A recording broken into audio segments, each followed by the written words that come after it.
Hola, ¿cómo están? Mi nombre es Luis Felipe Bernal Aguirre. Mi grupo es Fabián Andrés Ramírez, Ailín Tatiana Quintero, Geraldine Stephanie Saavedra y Mayra Alejandra Cadena.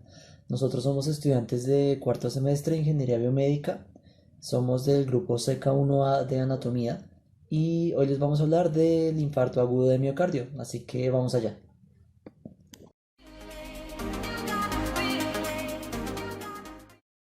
Bueno, vamos rápidamente a hacer un recuento anatómico del corazón y un poco del sistema cardiovascular. Vamos a usar un software llamado Human Anatomy Class y pues tenemos a nuestro paciente. Entonces vamos a proceder a quitarle la piel porque vamos a llegar de afuera hacia adentro. Entonces pues le quitamos la piel, vamos a quitarle los músculos, vamos a quitarle los huesos y el sistema nervioso. Entonces aquí tenemos una primera aproximación al corazón. El corazón está ubicado en el mediastino, que es la cavidad entre los pulmones. Entonces ahí lo vemos, está ahí metido. Vamos a quitar los pulmones para ver mejor al corazón. Y ya, este sería el sistema cardiovascular. Entonces, conceptos importantes. Pues esto es estándar en la teoría, en cualquier libro. Y es que los tubos azules corresponden a las venas y los rojos a las arterias. Eso nunca va a cambiar, eso es estándar. Em, y bueno, aquí tenemos el corazón y esta primera capa, que es la capa externa, es el pericardio. Vamos a retirarlo para ver más a detalle. Aquí tenemos nuestro corazón desnudo. Entonces identificamos grasa y esto es una vista posterior. Y bueno, vamos a identificar arterias y venas importantes. Entonces tenemos la vena cava inferior y la vena cava superior. Tenemos las venas pulmonares. Están estas, están aquí y aquí. Y tenemos, en cuanto a arterias, tenemos la arteria aorta y las arterias y la arteria pulmonar. Bueno, entonces realmente todas las arterias y todas las venas son importantes. Pero para ver cómo es que el corazón bombea sangre, pues estas son las que tenemos que tener en cuenta, los nombres. Así que ahora vamos a identificar las cavidades del corazón. Son cuatro, dos aurículas y dos ventrículas. Dos ventrículos. Las aurículas son las que están como arriba y los ventrículos están abajo. Entonces tenemos una aurícula derecha, un ventrículo derecho, una aurícula izquierda y un ventrículo izquierdo. Entonces aquí vamos a como a cortar para ver qué pasa dentro. Y bueno, realmente el bombeo de la sangre em, hay como dos momentos que pasan, pero ocurren de forma simultánea. Así que yo voy a explicar uno por uno, pero realmente ocurren al mismo tiempo. Entonces, en el momento uno, lo que pasa es que la sangre desoxigenada del cuerpo es recogida por la vena cava superior e inferior y se llena nuestra aurícula derecha. Nuestra aurícula derecha es esta. Esta se va a llenar de sangre desoxigenada. Entonces, una vez esté llena, lo que va a hacer es contraerse. Contraerse es como si le pasara un corrientazo y se apretara, hiciera presión. ¿Para qué? Para que esa sangre entre al corazón, entre al ventrículo sí, derecho, por medio de una válvula que es la válvula auriculoventricular. Entonces aquí este ventrículo derecho se va a llenar y una vez que este ventrículo esté lleno, lo mismo, se va a contraer para que esa sangre pase por medio de esta válvula aquí escondida, que es la válvula semilunar, una válvula semilunar. Va a pasar la sangre que todavía está desoxigenada hasta la arteria pulmonar. Recordemos que la finalidad de meter sangre desoxigenada es que se nos oxigene, ¿no? Pero esto no lo hace el corazón. Lo que pasa es que aquí la lleva por la arteria pulmonar hasta los alvéolos que están en los pulmones y los alvéolos se van a encargar de oxigenar esa sangre. Entonces hasta aquí se acaba el momento uno. ¿Qué pasa en el momento 2? En el momento 2 tenemos que volver a meter esa sangre al corazón. Recordemos que ahora va a estar oxigenada. Entonces, para ello vamos a usar las venas pulmonares, que son estas. Ellas se van a encargar de recoger esa sangre que acabamos de oxigenar y va a volver al corazón, específicamente a la aurícula izquierda que está aquí. Entonces la aurícula izquierda se va a llenar y va a pasar exactamente lo mismo que antes. Una vez llena, se va a contraer. Al contraerse, pasa al ventrículo izquierdo por medio de la válvula auriculoventricular. Cuando el ventrículo izquierdo está lleno, también se contrae para sacar esa sangre oxigenada, ya está oxigenada, y va a salir por esta válvula que está aquí escondida, que es semilunar. Entonces por ahí va a salir la sangre que está oxigenada, acabamos de oxigenarla. ¿Por dónde va a salir? Por la arteria aorta, que es esta, por la aorta, y ella la va a distribuir a todo el cuerpo. Recordemos que necesitamos sangre oxigenada para realizar todas nuestras funciones. Nuestros órganos la necesitan, es muy fundamental. Y listo. Entonces, ahí terminaría el momento 2. El momento 1 y el momento 2 yo les dije que funcionan simultáneamente y pues es verdad. Eh, lo que pasa es que cuando la aurícula derecha se llena, también al mismo tiempo se está llenando la izquierda. Una vez llenas, pues se contraen ambas. Ese proceso de contracción de las aurículas lo vamos a llamar diástole, que es cuando la sangre pasa a los ventrículos. ¿Qué pasa después? Esos ventrículos, tanto el derecho como el izquierdo, se van a llenar. Y cuando se llenan, se contraen para sacar esa sangre a donde tiene que ir. Ese proceso de contracción de los ventrículos se conoce como sístole. Y pues eso es lo que ocurre en el bombeo de la sangre. Entonces, bueno, un punto interesante es que el ventrículo izquierdo tiene paredes más gruesas que el derecho porque necesita más fuerza para llevar esa sangre para distribuir esa sangre oxigenada a todo el cuerpo. Entonces ejerce mayor presión. Y listo. En conclusión podemos decir que las venas transportan la sangre desoxigenada y las arterias la sangre oxigenada, con excepciones, claro, de las venas pulmonares y la arteria pulmonar. Ahora rápidamente vamos a ver el sistema de conducción cardíaca. Esto es un quiz, pero no lo vamos a hacer, sino que vamos a ver rápidamente qué pasa. Bueno, yo les había dicho que la contracción era como un corrientazo y pues de hecho sí. Lo que pasa es que hay como un impulso eléctrico que genera que el músculo se contraiga. Entonces aquí el que va a originar todo es este nodo. Esto es un nodo, se llama nodo sinusal. Y él va a detectar cuando estas aurículas, tanto derecha como izquierda, estén llenas de sangre. Cuando él detecta que están llenas, él se activa, entonces manda un impulso por medio del haz de Bachmann, que son como estos cables blancos, así él se conecta con los aurículos, con las aurículas. Entonces él manda un impulso y las aurículas se contraen. Entonces esa fuerza que hacen al contraer se manda la sangre a los ventrículos. Y ocurre algo similar, cuando los ventrículos están llenos, un nodo también lo detecta, pero va a ser el nodo auriculoventricular, que es este que está aquí. Él va a detectar que están llenos los ventrículos y lo mismo, se conecta a los ventrículos por medio del haz de His y él va a generar la sístole, o sea, él va a contraer los ventrículos. Cuando los ventrículos se contraen, pues la sangre es distribuida como ya les dije anteriormente. Y esto es a grandes rasgos el proceso de conducción eléctrica del corazón y en sí el bombeo de la sangre y el sistema cardiovascular. Para hablar acerca del infarto agudo de miocardio, primero tenemos que saber qué es un infarto. Un infarto suele suceder cuando un coágulo obstruye la irrigación de la sangre hacia el corazón. Y como todos sabemos, si los tejidos no reciben oxígeno, pues se mueren. Ahora bien, cuando hablamos de un infarto agudo de miocardio nos referimos a una cardiopatía isquémica. Esto quiere decir que es una enfermedad causada por la obstrucción de la irrigación en una arteria del corazón.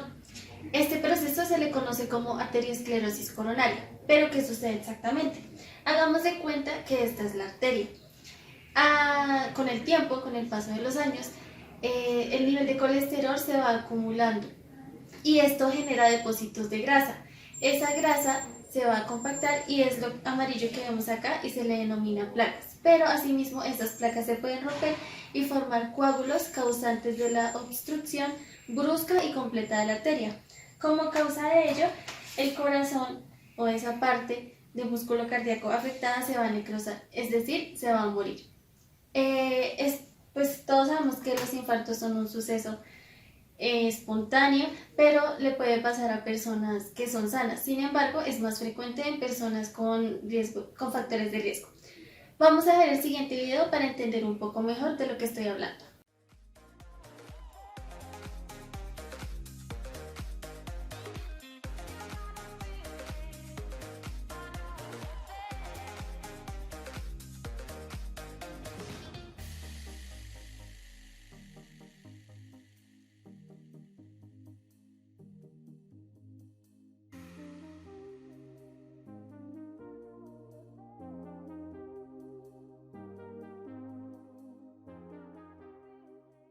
Ahora vamos a hablar de los tipos de infarto de miocardio. Los podemos clasificar en dos, de tipo 1 y de tipo 2. La localización y la ubicación de estos van a definir el tipo de infarto y a su vez el pronóstico del paciente. Cuando hablamos de infartos de tipo 1 pueden haber tres casos. Uno, que la arteria descendiente anterior sea la afectada y por lo tanto se va a producir un infarto anterior o anterior laterales. Si la arteria afectada es la circunfleja, entonces va a ser un infarto posterior o posterior laterales, pero si la afectada es la arteria coronaria derecha, entonces va a ser un infarto inferior o inferior laterales. Pero también podemos hablar de infartos de tipo 2. Hay dos tipos: sin elevación del segmento T o infarto de miocardio sin onda Q. Entonces le vamos a decir que se llama un infarto subendocárdico. El tiempo de oclusión es más corto y por lo tanto se va a generar un infarto más pequeño. Esto quiere decir que solamente va a afectar a las capas más internas del corazón, como el endocardio, perseverando la viabilidad y funcionalidad de las capas externas. Pero si por el contrario hablamos de un infarto de tipo 2 con elevación del segmento T, ST, entonces estamos hablando de un infarto transnumeral. En el tiempo de oclusión es más prolongado y por lo tanto se va a ver la necrosis del grosor de la pared del corazón por completo. Obviamente este infarto pues implica más complicaciones a corto y a largo plazo. Ya para finalizar, los infartos afectan más al ventrículo izquierdo, ya que este es el de mayor masa y de mayor irrigación. A continuación veremos las causas de esta enfermedad.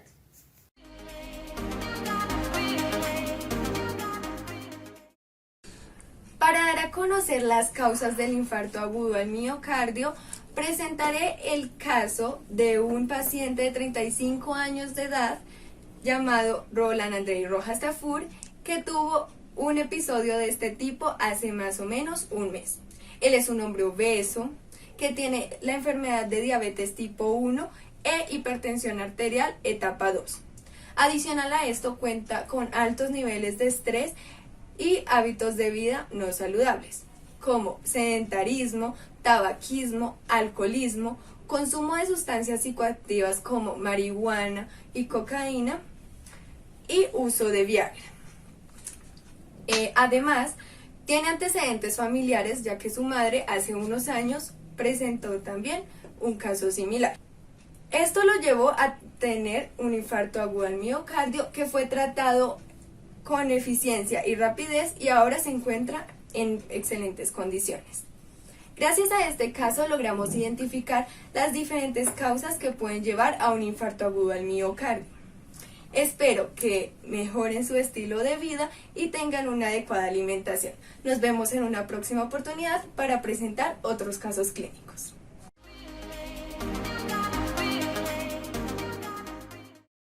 Ahora les voy a hablar acerca de la sintomatología que han sufrido algunos pacientes que han tenido un infarto agudo del miocardio. La sintomatología suele ser muy similar independientemente de la causa de que haya hecho surgir el infarto. El 20% de los infartos son asintomáticos y no poseen ningún tipo de sintomatología, o la sintomatología que suele suceder, el paciente no la suele relacionar con un infarto. En algunos casos, meses antes del infarto, el paciente puede surgir con molestias precordiales, dolor estomacal y cansancio.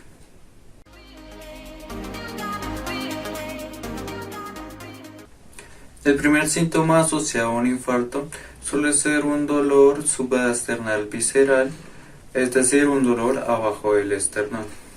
Este dolor suele ser confundido con un dolor en otro órgano y no ser asociado a un infarto.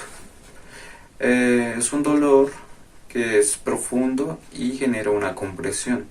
Suele extenderse hacia la espalda, el brazo izquierdo, el hombro izquierdo, la mandíbula, el hombro derecho y en ocasiones hacia el brazo derecho. Este dolor suele ser descrito por los pacientes como un dolor continuo, es decir, mayor a 5 minutos. Otra sintomatología relacionada con este dolor son los vómitos y náuseas, falta de respiración sin motivo aparente y sudoración. Estos síntomas pueden ser calmados con reposo y administración de nitroglicerina, pero serán calmados temporalmente.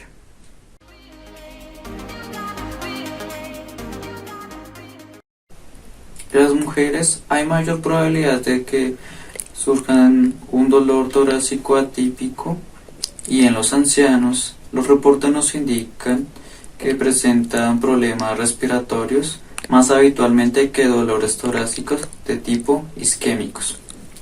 En los episodios isquémicos graves, los pacientes reportan dolores severos, miedo e inquietud. También presentan vómitos y náuseas. Esto si el infarto al miocardio sucede en la pared inferior. Habitualmente las personas no acuden al médico cuando presentan estos síntomas porque no lo relacionan a un infarto. Pero si usted presenta alguno de estos síntomas por más de 5 minutos, acude inmediatamente al médico, ya que el tiempo es oro a la hora de tratar de sanar estos infartos.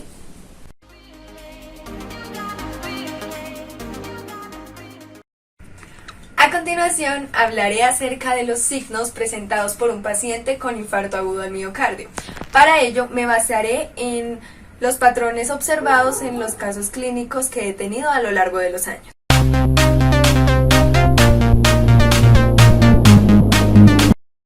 Si un paciente presenta la sintomatología de infarto agudo al miocardio, se hace necesario realizar un examen físico para la identificación de los siguientes signos. Primero, pulso filiforme, que es un pulso rápido, débil y de pequeña amplitud. Tensión arterial alta, que es la mayor a 120. Ruidos cardíacos anormales. Esto quiere decir que se oyen distantes o en algunas ocasiones se presenta un cuarto ruido que es considerado patológico. Identificación de soplo o roce.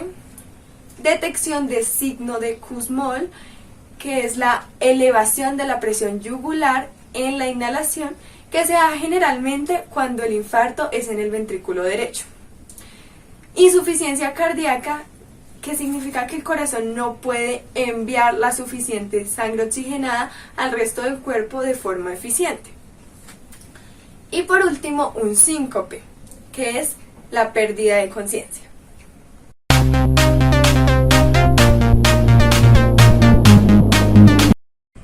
Añadido a lo anterior, se realizan una serie de exámenes médicos como la tomografía, el electrocardiograma, el rayo X de tórax, exámenes de sangre y otros para la identificación de los siguientes signos. Presencia de ondas Q anormales en el electrocardiograma y aumento o descenso del segmento ST, la presencia de proteínas como la mioglobina, la creatina fosfoquinasa, las troponinas TEI y la lactato deshidroxigenasa en la sangre que reflejan el daño en el miocardio.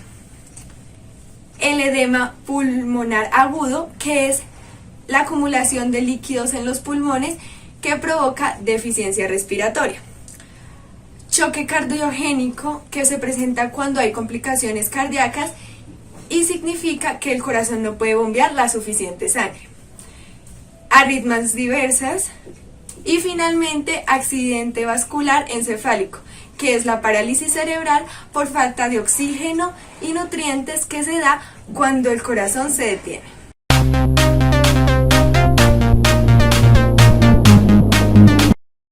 Cabe agregar que en caso de muerte súbita inexplicada se establece que fue un infarto al miocardio si el paciente presenta isquemia miocárdica, que es la obstrucción de la arteria coronaria por una acumulación de plaquetas. Y estos básicamente son los signos que presenta un paciente que sufre de un infarto al miocardio.